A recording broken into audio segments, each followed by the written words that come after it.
आज की चर्चा। नमस्कार और आदाब आप सभी श्रोताओं को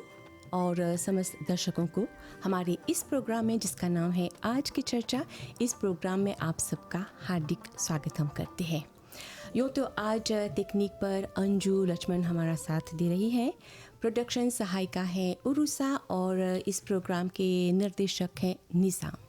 तो हम सब बिल्कुल तैयार हैं और ये प्रोग्राम चलेगा दिन के 10 बजे तक।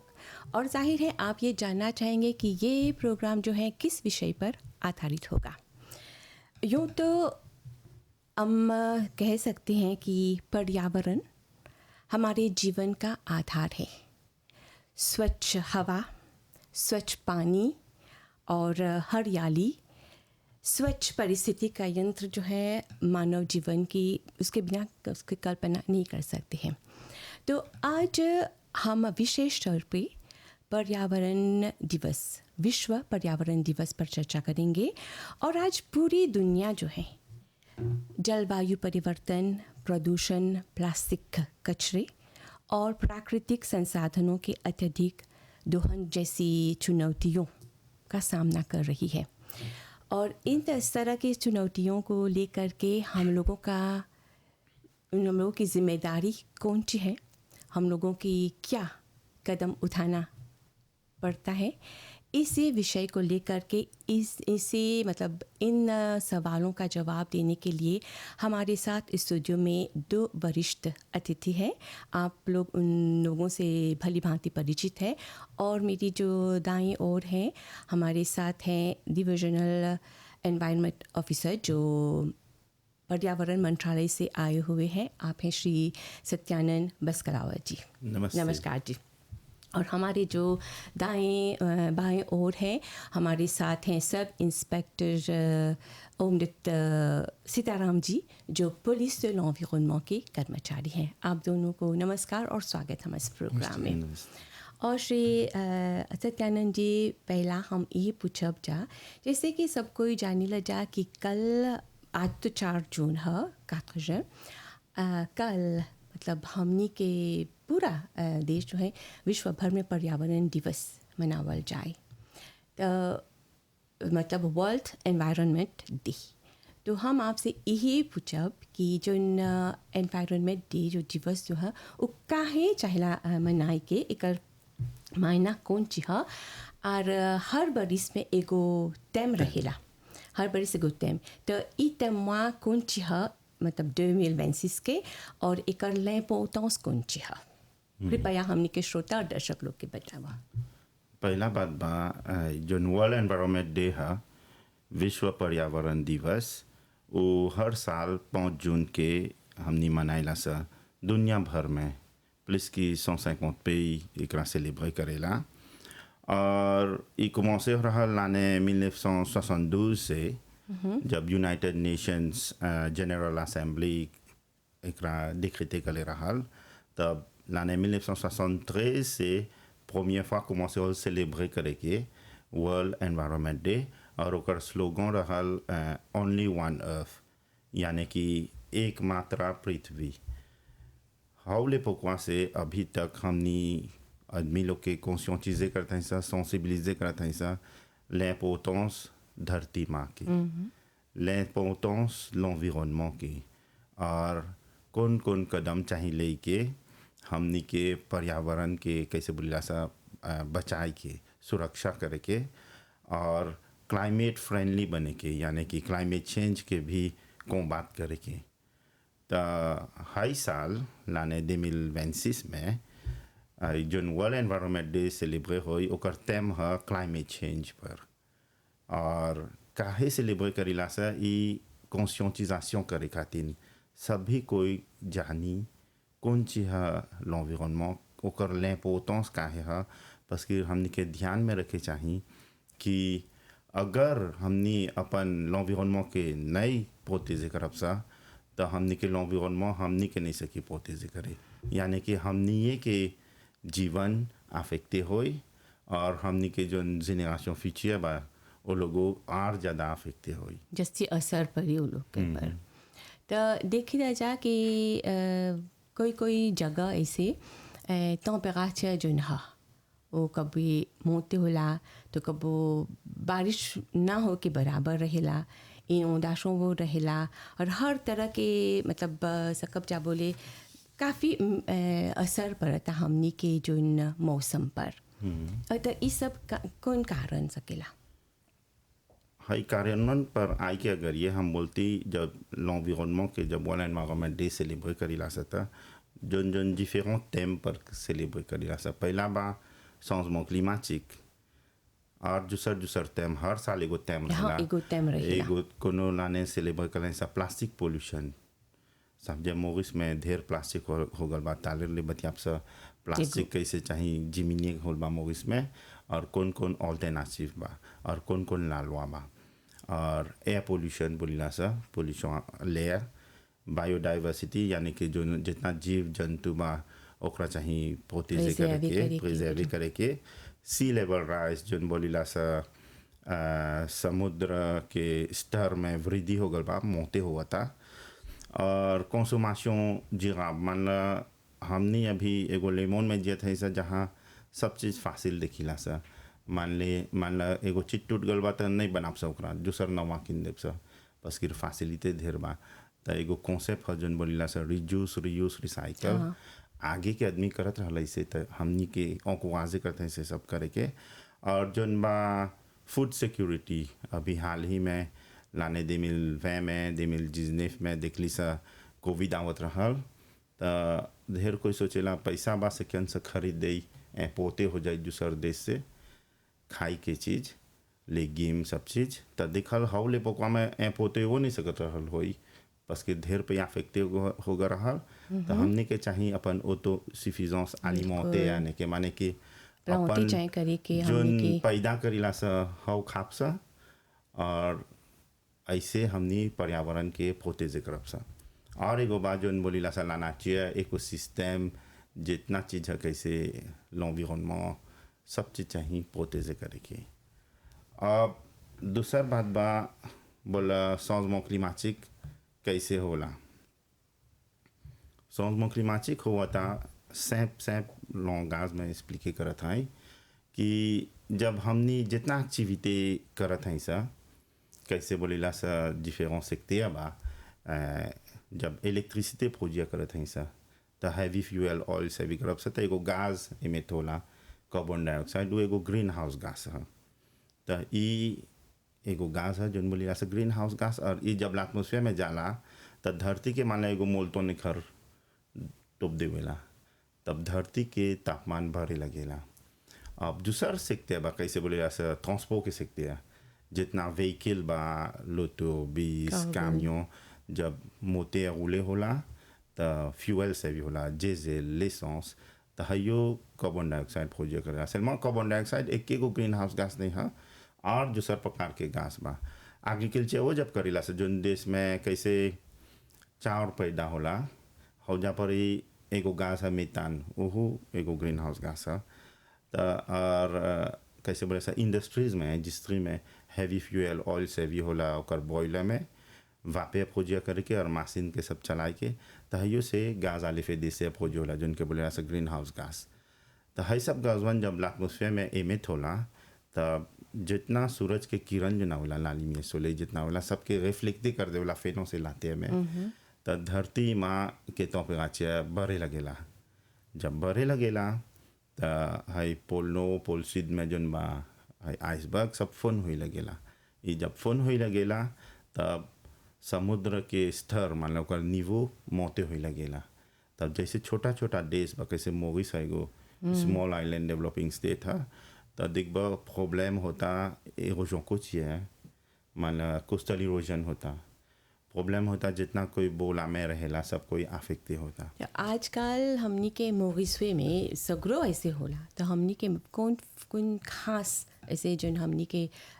डोमिनिक होता कौन ची ये मन बोले खोजो तो कैसे जस्ती अफेक्ट होला सर हमनी के तो क्लाइमेट चेंज से सब सकते अफेक्ट होला कैसे ई बरीज 2026 के वर्ल्ड पर्यावरण दिवस की थीम जो है आक्स नाउन मतलब क्लाइमेट एक्शन देखे में तो ई में हमनी कौन चीज चाहेला मोरिस में कौन खास ऐसे होता जो हमनी के चाहे अपन प्रिकॉशन लेके अपन मतलब जिम्मेदारी लेके कि कुछ हो कौन चीज बोल बात हमनी जनता लोग जन बोलीला सा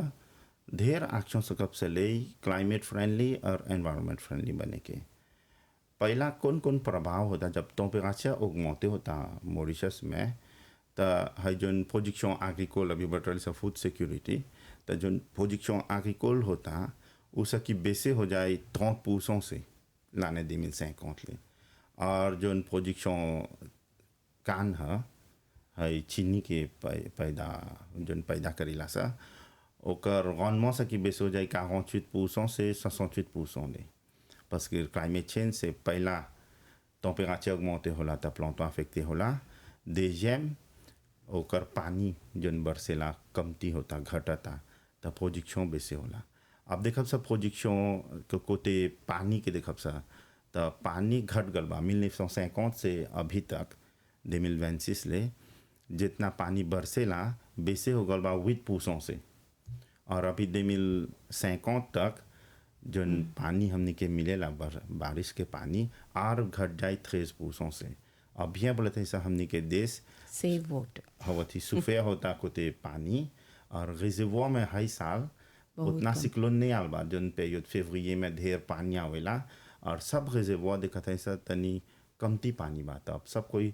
अब हवती कंपाई करते हैं सर पानी गैस पिए नहीं करे के कुआं गैस पिए नहीं करे के ये सब चीज़ पर अच्छा हम आज की चर्चा हमारे आप लोग के समक्ष पर रेडियो मॉरिशस और टेलीविज़न TV3 पर भी प्रस्तुत हो रहा है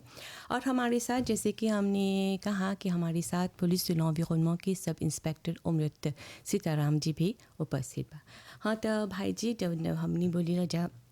वर्ल्ड एनवायरनमेंट डे आप लोगन के जो कौन जिम्मेदारी आवेला ये जब दिवस आवेला कौन खास जिम्मेदारी होला देखा पुलिस de l'environnement जो ना हमने खातिर जो वर्ल्ड एनवायरनमेंट डे था इसे तो हमने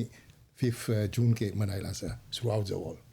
तो हमने खातिर जो हमने ला पुलिस de l'environnement इसे हमने खातिर वर्ल्ड एनवायरनमेंट डे साग जुआ रोज़ के रोज़ आइला बस कि काहे हमके जितना कॉम्प्लेट मिलेला सब लिए है l'environnement से तो हमने के जब कॉम्प्लेट जब मिलेला तो हमने के जो लेकिन बा हमने के जो टीम बा जो 7 गो टीम बा ऑचे मुइस में तो वो लोग तो कोनो ना कोनो फासों जातों से l'environnement में खातिर ना काम करे हमने तो जब सब बोले हमने खातिर वर्ल्ड एनवायरनमेंट में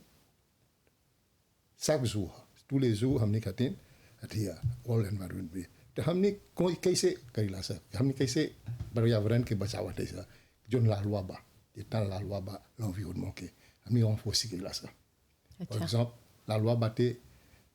इलीगल डंपिंग के प्लास्टिक के बा स्मोक के बा और जितना भी l'environnement से लिए है जितना ऑफेंस ये सब के हमने एक पर काम करेला जा अब कल ज़्यादा सेंसिटाइजेशन करेला सा जोन भी कंप्लेंट करेला सा उनमें सेंसिटाइजेशन जहाँ भी जाइला सा बाजार में जब सा प्लास्टिक विभाग पर सेंसिटाइजेशन करब सा जे डैम्पिंग जहाँ होला जे आकी से जब मिलेला था वो लोग के फिक्स पेनाल्टी देला जा मैसेज में जब जाइला जा जहाँ आकी से नहीं है तो वहाँ गाँव के जो आदमी बा वो लोग सब के सेंसिटाइजेशन करेला सा कॉलेज में लेकोल में जाके सगरो सेंसिटाइजेशन हमने के कैंपेन है हाई के छोड़ के है सब के छोड़ बा आर हमने क्लीन अप कैंपेन भी करेला जा जहाँ पर डैम्पिंग रहेला है सब जाके मॉनिटरिंग करेला सा ढेर लोकल उसोतीस बा हमने के संगे साथ में मिल के काम करेला सा तो ये सब कमन देखा ना हमने तो रोज के रोज हमने का दिन अच्छा इस स्टैटिस्टिक कौन सी बोलेला थी ऑफेंस पर कौन सी कितना और मतलब 2 बरिस आगे कितना रहल और अभी नहीं देखा स्टैटिस्टिक जिम्मेदारी होता उसकी काम करे रही जा कैसे आगे हमने जन लिटरिंग में लेती जा कैसे वो सैंप वैसा इलीगल लिटरिंग कैसे एगो व्यक्ति वो फीमे करके एगो सिगारेट में घुसी के जीटर फेंकता तो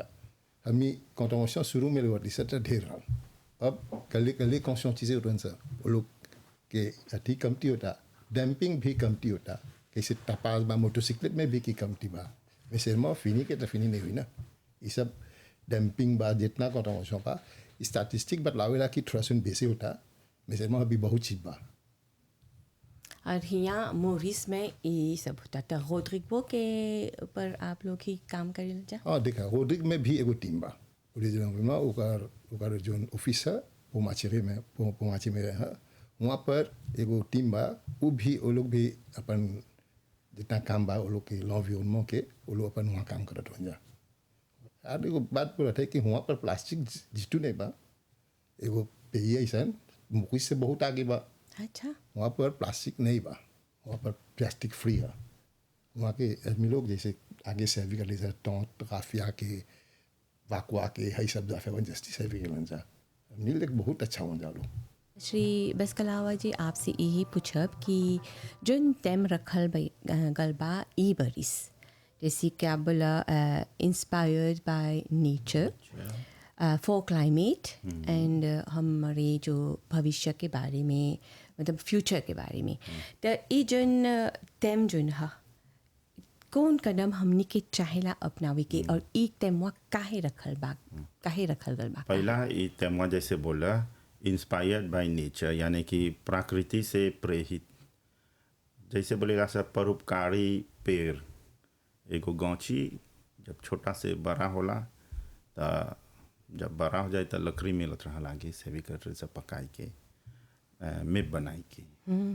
खाई के मिली ओकर जे पत्ता रही बोध मोम पत्ता और फल मिली तो खापसा वो खाली देवेला। तो हमनी लानाचिया के प्रोटेजे करे चाहिए। हमनी के चाहिए लानाचिया के जैसे लानाचिया हमनी के सब चीज़ देवेला हमनियों के चाहिए लानाचिया के प्रोटेजे करे के और इंस्पिरे हो के ओकरा पोल्यूशन नहीं करे के है पहला बात बा। देजियम बा फॉर क्लाइमेट यानी कि जलवायु के लिए अभी दुनिया भर के सभी देश अफेक्ट होता चेंजमेंट क्लिमेटिक से। जो छोटा छोटा देश बा जैसे मॉरिशस बा एगो स्मॉल आइलैंड डेवलपिंग स्टेट है मान ला चारों बगल पानी बा तो बहुत अफेक्ट होइला सा। तो हमनी चेंजमेंट क्लिमेटिक पर हमनी रिस्पॉन्सिबल नहीं है चेंजमेंट क्लिमेटिक के। हमनी के emission gas à l'effet de serre 0.01% हुए है। सिर्फ दूसर देश है जो बड़ा बड़ा bien डेवलपे हवन सा वो लोग बहुत एमिट करेला और हमनी अफेक्ट होइला सा। सेलमा सापा वेजिया कि हमनी एक्शन नहीं लेवब सा। हमनी के देश में बहुत एक्शन लिया था चेंजमेंट क्लिमेटिक पर। और troisième है जो बोलीला सा फॉर आवर फ्यूचर यानी कि हमारे भविष्य के लिए जितना एक्शन आज लेवत है सा जो फ्यूचर जेनरेशन बा वो लोग पर निमन प्रभाव पड़ी। अब जे एक्शन नहीं लेवब सा तो हमनी के फ्यूचर जेनरेशन बोलियन सा हमनी से तो नदी रहल नदी से पोलियो हो गल अब कुछ नहीं बा। लामे रहल लामे में मच्छी रहल बहुत मच्छी रहल सब मच्छी लापिस करके सब फिनी कर देली सा। तो जो लानाचिया है ओकरा चाहिए हमनी के चाहिए निमन से ओकरा सेवी करके जब में फ्यूचर जेनरेशन जो आए वो लोग कंटिन्यू से कैंसर सेवी करे एकरे बोलीला सा डेवलपमेंट जिराब। तो अब जो जस्ती ध्यान में चाहिए रखे के लानाचिया और लावी इमेन हमनी के शेवी देपान है लानाचिया पर जे लानाचिया के प्रोटेजे नहीं कर सकता हमनी के लावी दौजे में हो जाए। और ई खातिर हमनी के चाहिए एक्शन लेके और जैसे बोलीला सा ये एजेंस क्लिमेटिक का भी चाहिए ढेर एक्शन ढेर कोई एक्शन ले होता ताले ले सकब सब टिप्स बोले कैसे चाहिए क्लाइमेट फ्रेंडली बोले के बने के लिमिट टेम्परेचर जो चाहिए 1.5 डिग्री रहे के तो दिखल जात बा कि एकर से जस्ती हो जाता। हाँ जितना एगो प्रोग्राम कर ले सा नेशनली डिटरमिन कंट्रीब्यूशन में तो ये प्रोग्राम में बोलत रही सा ये जो डॉक्यूमेंट प्रिपेयर होला मोरिस प्रिपेयर कर रहल 29 सितंबर 2025 में एक में सब प्रकार के एक्शन जो गवर्नमेंट और मॉरिशस ले पब्लिक ले प्राइवेट सेक्टर ले सब कोई और जनता कौन कौन एक्शन ले सब ओकर में डालल बा। तो सब पे जब अपन एनडीसी सुमित करलन सा जो कौन कात है क्लाइमेट चेंज पर तो देखल कि हाई 1.5 डिग्री के टारगेटवा जो है जो टेम्परेचर मोटे होता ओकरा 1.5 डिग्री से जस्ती नहीं हो दे चाहिए। तो देखा था जब सब पे के जब कंट्रीब्यूशन आजुते करके देखल बा तो वो 1.5 डिग्री पर नहीं होता वो 2.5 डिग्री 3 डिग्री पर गिरा था। तो वही से अभी वो निवो इंटरनेशनल बोलल बा जितना पे अपन एनडीसी पर पार कर रहा था चाहे जस्ती एम्बिशियस रहे के मान ली कैसे सकन से घटाई है गाज आले फे देसे और चाहे ज़्यादा रेजिलियंस ऑगमेंटे करे के यानी कि कैसे हमने जस्ती सकब सा अडाप्टे हुई हमने के डिफरेंस सकते हैं कैसे पानी के सकते हैं कैसे अडाप्टे हो सर कैसे बहुत ज़्यादा बनाओ अब सर कोची करब सा एग्रीकल्चर में क्या करब सा चाहिए जस्ती एग्रीकल्चर करे के लेगिम सब पैदा करे के सिर्फ फैचिलीजों ढेर से भी नहीं करे के मैं फीमिए और कंपोस्ट सबसे ज़्यादा से भी करे बियोडिवर्सिटी कैसे जीव जंतु कैसे हमने सकब सा प्रोटेजे करे जो हमने के प्लांट एंडेमिक बा जो खाली हमने के देश में रहेला और दूसर जीव जंतु कैसे प्रोटेजे करब सा हमने के जंगल में जन खाली एन पूसो नहीं तो दे पूसो जंगल रगल बा तो ऐसे ऐसे ढेर एक्शन बा जो हमने दिया था प्रोटेजे करे के ला नेचर के l'environnement के और क्लाइमेट के प्रभाव जमे हमनी पर ढेर नहीं पड़े। तो सीताराम जी हमनी के नया पीढ़ी के जागरूक खातिर कौन ची जस्सी लौफाज आले की कौन ची बोल बाई कर पर देखा हम तो हमनी कैसे बोले हमनी एनफोर्समेंट में से ज़्यादा तो हमनी देखी ला जा कि कितना कौन केस उसमें जस्टी l'environnement के हानिकारक बा हमने के जस्टी लौकेला डैम्पिंग जो होता पर्यावरण में इतने अच्छा बना जैसे बोले इलीगल डैम्पिंग जो है वो बोले सा इलीगल सारे जे कानून के खिलाफ बा तो नहीं अच्छा बा तो हम तो जनता के जो पहुँचे जनता बा नई पीढ़ी हो जो बा लोग के भी हम बोला कि हाई सबसे दूर रह के जो डैम्पिंग बा ये नहीं करे के जो पब्लिक बा हमने के एफओ करे के पब्लिक के हमने तेरा पुलिस से कुछ चीज़ की पैसा पहुँचे मोइस में जिस 36 पर्सनल बा काम करेला मोइस में तो हमने तो ओमनी प्रेजेंट रहा ना सगरो तो हमने के ला पुलिस काम करेला इंफॉर्मेशन से तो हमने के बोलती कि पब्लिक के सेकेंड से हमने के जो हॉटलाइन के जो नंबर बा उनमें कंप्लेन करे के फेंकता चला डिनोसे करे के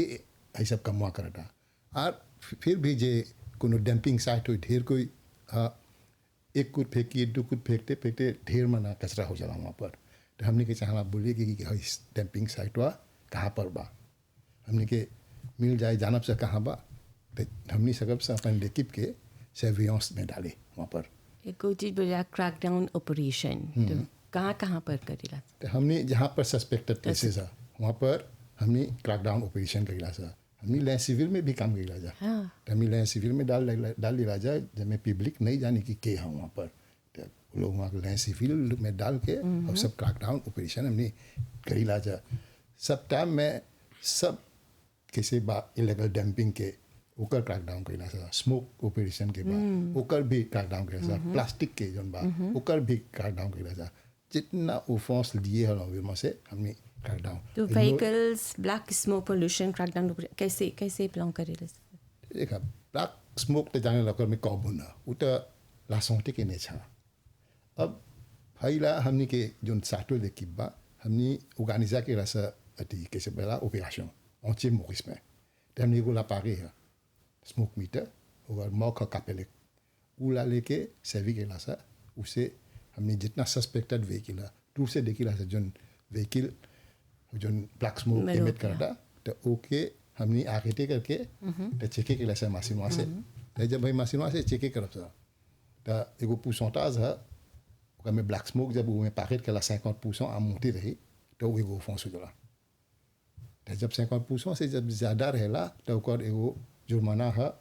10,000 रुपीज़ तो हाउ सो फेवा के हाँ जिसमें ओके दे ला सा अब जो व्हीकल के 70% ब्लैक स्मोक बा जो इमिट करता तो वो के हौला मानो पारी हुए है जिसमें है पुलिस एगो ओकर पाउबीज में एगो प्रोहिबिशन नोटिस है वो आफिक्स कर दिला सा का है प्रोहिबिशन नोटिस हुआ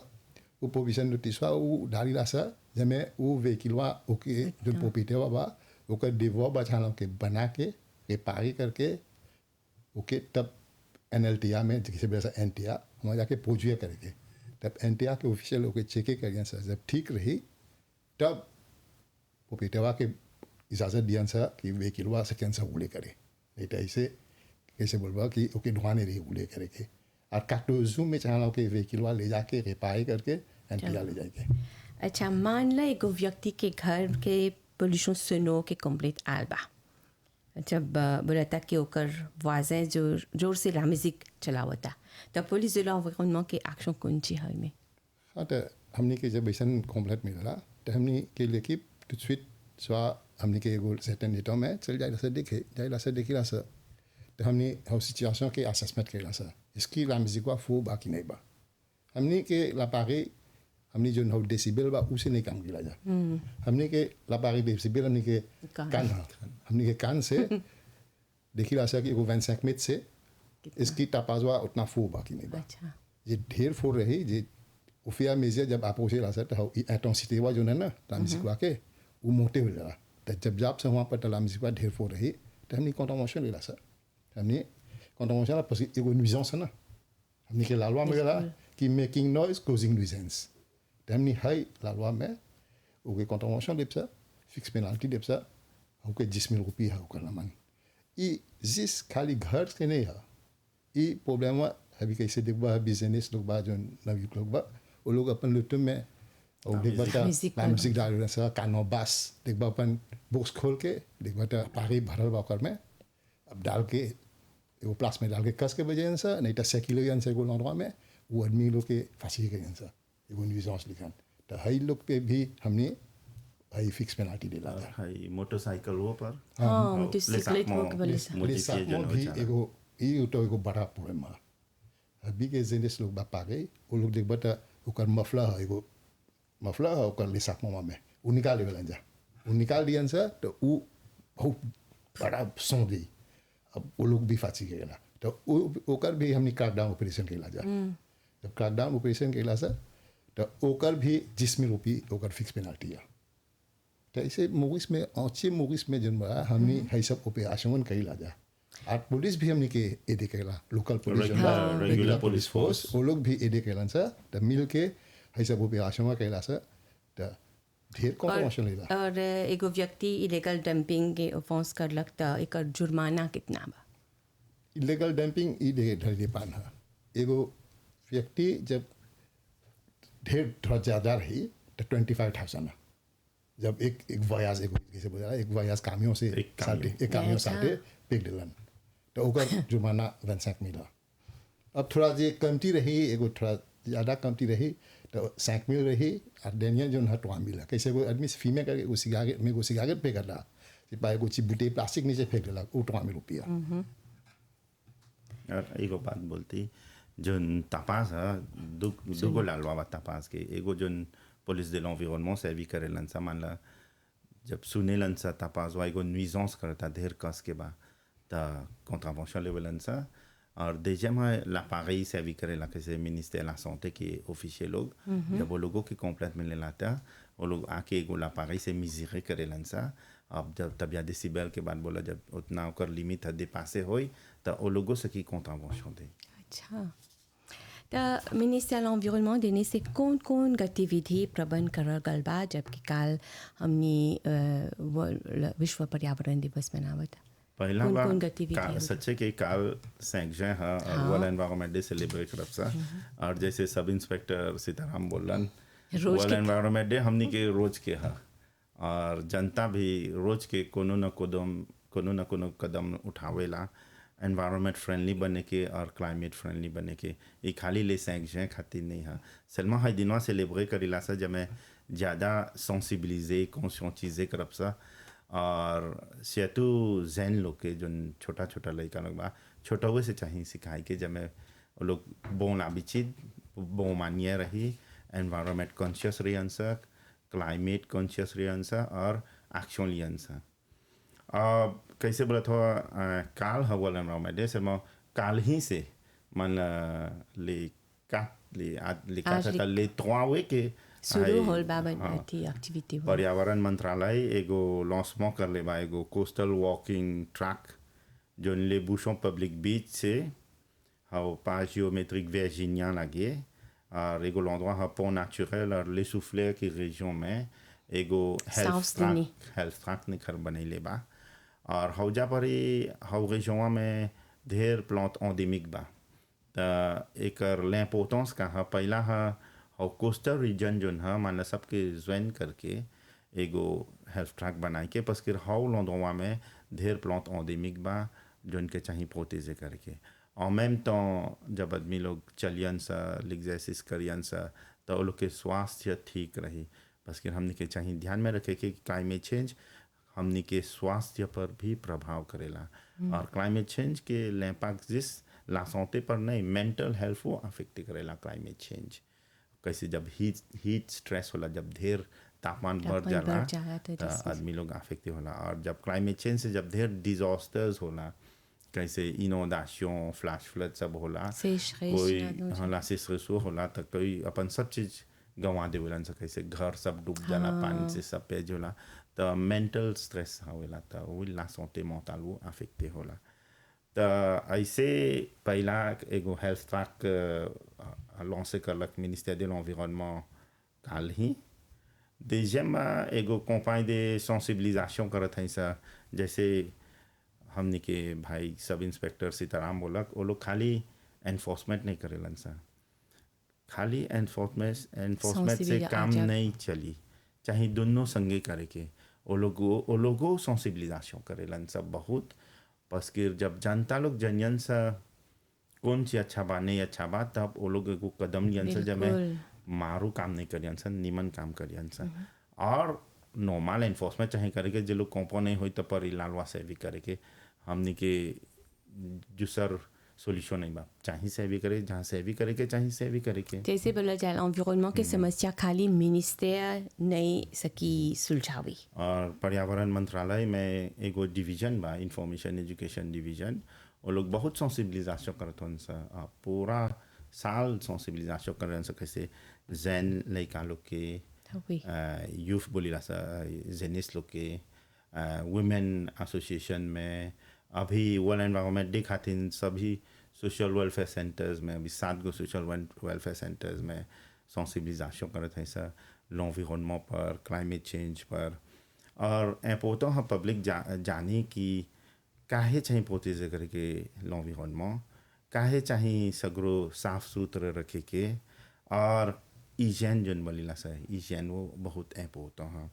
बस कि जब हिजाइन नहीं रही तबे देखबा प्रॉब्लम होला कैसे जहाँ पानी जमा होला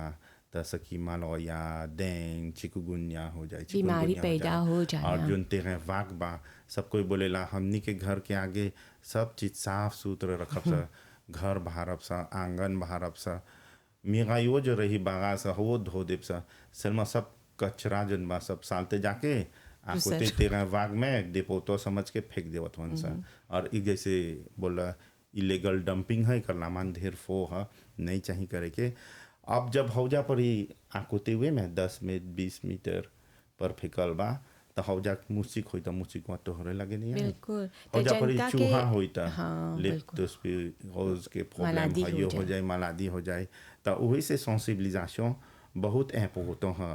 l'environnement पर और changement climatique पर और जन बोले ऐसा एनवायरनमेंट स्टीवर्डशिप मान ला जब मैं सब कोई एगो लोग सैप में बताए सोल्डा de l'environnement बनने से जब मैं l'environnement के प्रोटेजे करके बहुत एक्शन लियन से तो ऐसे बहुत सेंसिबिलिजेशन होता तो जनता के कंट्रीब्यूशन बहुत जरूरी है सीताराम जी तो आप जनता से कौन मांग कर हम जनता से मांग करब कि ऐसा ऐसा पहला तो बोलब कि पर्यावरण तो हमने के जो धरती माँ के हमने के चला पोटेजे करे के पोटेजे करे के चाहे हमने के प्रिजर्व करे के चाहे और जो आदमी नहीं समझी हम तो लोग से मांग करब कि जो आदमी एक है करता जो अच्छा नहीं करता दिनों से करे के ना पुलिस से बोला कि कौन प्रॉब्लम बा फोटे हमने से बोलबा तब हमने आप से एक्शन ले हमने तो भर सक खोजिला सा कि मोटिवेशन नहीं लेके सेंसिटाइजेशन जैसी ज़्यादा करेंगे तो जन आदमी नहीं कही भाई बस करावा बोला जन आदमी नहीं समझी का करबा बड़ी एक्शन लेके ना ये जो क्रैकडाउन ऑपरेशन एक महीना में कितना बार होवेला तो हमने के क्रैकडाउन ऑपरेशन तो उते भर सकबा बोले सप्ताह में 2-3 बार होला ज़्यादा तक नॉइज पोल्यूशन के जोन बा प्लास्टिक के बा स्मोक के बा है डैम्पिंग के बा इटा चारों के हर सप्ताह में आई नॉन स्टॉप है ये होते रहेला। और मोरिस में कितना जगह में वेस्ट रमासल जाला जो ये हमनी के सकब ट्रांसफर स्टेशंस बोली ला जा। हाँ देखा पहला शुरू करी सा कि हमने के जो गवर्नमेंट बा फैसिलिटीज देवेला डोमेस्टिक वेस्ट के डोमेस्टिक वेस्ट आवेलन सा सप्ताह में एक बार 2 बार आवेलन सा कामियों लेके जाला। अब जो दूसर वेस्ट बा उठे चला ट्रांसफर स्टेशन में है सब जितना वेस्ट बा सब ट्रांसफर स्टेशन में जाला। तो कैसे बोला थोड़ा बहुत जो वेस्ट बा जो नहीं सकबा बिदा करे खाली कामियों नहीं मौशिको सब बिदाउट कर हाँ सब मौसिको जाला जेनेरल में सिर्फ ट्रांसफर स्टेशन सगरो बा लेनो में बाटे पुड्डो में बाटे पुड्डो ट्रांसपोर्ट स्टेशन ईस्ट में फ्लैग के डिवीजन में बाटे लालुका में और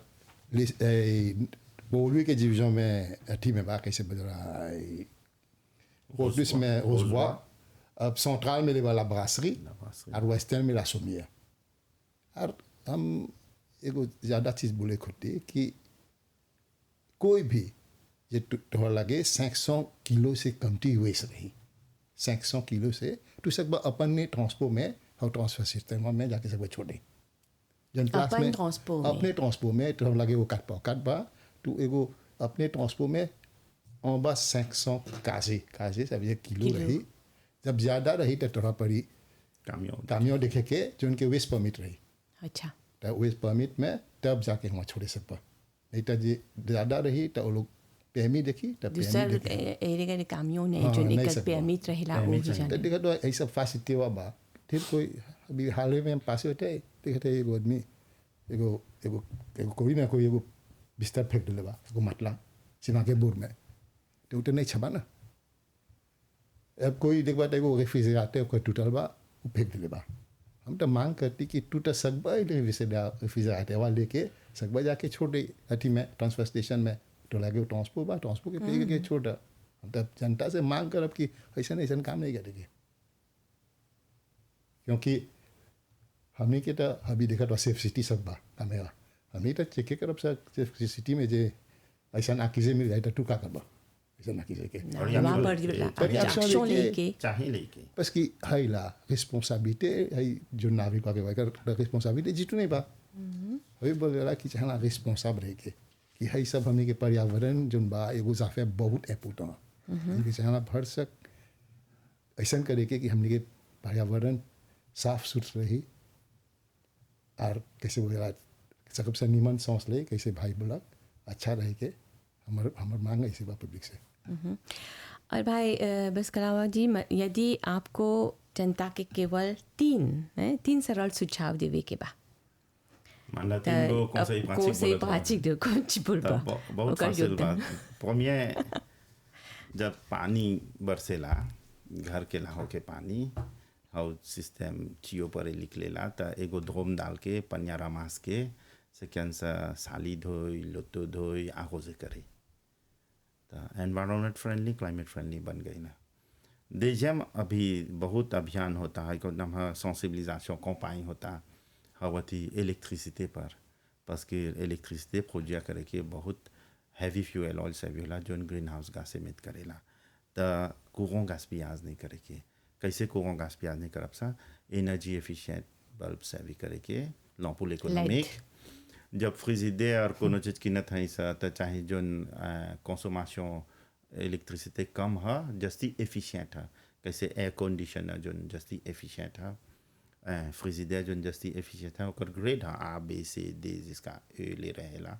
ए एफ ले चाहिए आ ले के जो कुले वेयर तो वो déjà लेबल्ड है वो कमती इलेक्ट्रिसिटी से भी करेला। और troisième जो मोलेटरी सा है जो वेस्ट है कचरा सब कोई के चाहिए भर सक जितना सकियन सा जो बोलेला सा ऑर्गेनिक वेस्ट माना जितना चीज सकी सरी कैसे ला क्विजिन में लापो पोम देते बा और कागज के पत्ता बा और जितना चीज बा सब सकियन सा बनान के लापो सब रमास के कंपोस्ट करे के और कंपोस्टाज करियन सा तो सब कोई कंपोस्टाज करी जेकर आगे फांसीते बा करियन सा तो क्वांटिटी वेस्ट जोन बा आधा से जिमिनिया हो जाए। और आधा वेस्ट खाली जाए मॉसिकोज लैंडफिल साइड, बस कि मॉसिकोज वो जब तब या बोली सा 4-5 गो ट्रांसफर स्टेशन बा, हौजा से सब वेस्ट जाला, हौजा से जाला मॉसिकोज। तो जब मॉसिकोज जाला तो हौजा पर ही जब अथी सौंत ऑफिस में टेक्निक जोन है, तो हौजा पर ही जब ओकरा ट्रीटे होला तो एगो गैस एमिट करेला मीथेन, ओहो एगो ग्रीन हाउस गैस है। तो ऐसे जब हमने रिड्यूस करब सा, जिमिनी करब सा क्वांटिटी देशे जोन फौजिया करत है सा, तो हमने एनवायरनमेंट फ्रेंडली, क्लाइमेट फ्रेंडली बन जाब सा, और धरती माँ के सकब सा जस्ती प्रोटेज करे। और बोलीला सब प्रोटेज माँ मनाते हैं प्रोटेज नो। प्रकृति के हमने चाहेला हमने साफ सुथरा रखे के तब भी। तो अंत में कौन दो शब्द बोलबा? तो हम भी काहे कि काल जैसे पर्यावरण दिवस वर्ल्ड विश्व पर्यावरण दिवस कौन ची बोलबा? जैसे मिनिस्ट्री ऑफ एनवायरनमेंट ढेर काम करता, बहुत सारी गतिविधि एक्टिविटी होता। तो हम वर्ल्ड एनवायरनमेंट डे खातिर हम जनता से मांग करते हैं कि देखा अभी तो सबको एक गौसी काट डाटा सको, हम बोलती है जुआ खातिर सबको एक गो गौसी प्लांटे के देश में एगो है गौसी के हमने के बहुत इम्पोर्टेंस प्लांट ट्रीज। हाँ प्लांट ट्रीज जैसे हम जाफे बोलती कि हमने कोटे एनफोर्समेंट में हम बोलती कि जितना कोई जाफे इलीगल करता है सब आगे करेगी, डैम्पिंग जोन करत बन जा, जोन के व्हीकल में स्मोक करता है, सब के अपन रिस्पॉन्सिबिलिटी लेके। सेकेंड के बुढ़वा की जनता के अपन रिस्पॉन्सिबिलिटी जे ले, जे सब कोई अपन अपन रिस्पॉन्सिबिलिटी ले, तो हमनी के जोन पर्यावरण बा हमनी के चाहना एगो कैसे में एगो पाली के दिलावो, जैसा कब से हमनी पर्यावरण के खातिर कुछ करे। हम जनता से मनावट है कि सबको एक मिल के हमनी के पर्यावरण के बचाई सक। और आप अंत में दो शब्द? जैसे सब इंस्पेक्टर बोल रहा, हमने के सब कोई चाहिए मिलजुल के जो पब्लिक है, जनता है, कोनो न कोनो एक्शन लेके पर्यावरण के सुरक्षा करे के। और एगो दैनिक जाफे तब या भूला करली बोले के हाई पर्यावरण के जो वर्ल्ड एनवायरनमेंट डे बा, आड़ एगो एक्टिविटी होता सुदनाक वेलनेस पार्क में हौजा पड़ी एगो लैंडस्केपिंग फैसिलिटीज बनावल बा, जहाँ पर पब्लिक लोग सकी प्रोफिटे करे, अच्छा। जॉगिंग करे, और l'environnement के सब प्रकार के प्लांट बा तो विजिटे करियन सा। तो गवर्नमेंट ढेर फैसिलिटी दिल बा, कैसे हेल्थ ट्रैक और डिफरेंट फैसिलिटी दिल बा, ला नाचिया में कैसे ले पेतरें बा सगरो। तो लड़का लोग के चाहिए जस्ती सेंसिबिलिजे करे के l'environnement पर, क्लाइमेट चेंज पर, जब मैं छोटा हुए से बड़ा ले bon habitude, bon manière और निमन सिटीजन बनियन सा जो जैसे कि सभी इंस्टीट्यूशन में संस्था के प्रोमोवर करे के, सब रिस्पांसिबिलिजेशन करे के, खाली लड़का लोग के नहीं सब कोई के हुए लेकुल से ही शुरुआत हुई। parce que जितना एक्शन गवर्नमेंट करी, जे पब्लिक के सहयोग नहीं रही तो ढेर दूर नहीं सकता। तो हमारे दो सम्मानित अतिथियों ने पर्यावरण की सुरक्षा के महत्व, सरकार की पहलों तथा नागरिकों की जिम्मेदारियों पर महत्वपूर्ण जानकारी दी है। तो विश्व पर्यावरण दिवस हमें याद दिलाता है कि पर्यावरण की रक्षा केवल सरकार या संस्थाओं की जिम्मेदारी नहीं है, बल्कि हम सभी की सामूहिक जिम्मेदारी है। मतलब हम सब मिलकर के ये सब हम लोगों की जिम्मेदारी बनती है। छोटे छोटे जो कदम है, जैसे कचरे का सही प्रबंधक, प्लास्टिक का कम उपयोग, पेड़ लगाना, जैसे अभी हमारे जो मेहमान उन लोगों ने बताया, पेड़ लगाना, और इससे बड़ा बदलाव ला सकते हैं। तो ये प्रोग्राम यहीं पे समाप्त होता है। आप दोनों मेहमानों का बहुत बहुत धन्यवाद देना चाहेंगे। श्री बसकलावा जी जो डिविजनल एनवायरनमेंट ऑफिसर है आप मिनिस्ट्री एनवायरनमेंट से, और सब इंस्पेक्टर श्री सीताराम जी जो पुलिस एनवायरनमेंट से, और हमारे साथ अंजू, उरुसा और निज़ाम को धन्यवाद देते हुए अगले प्रोग्राम तक हमें आज्ञा दीजिए। नमस्कार और आदाब। आज की चर्चा।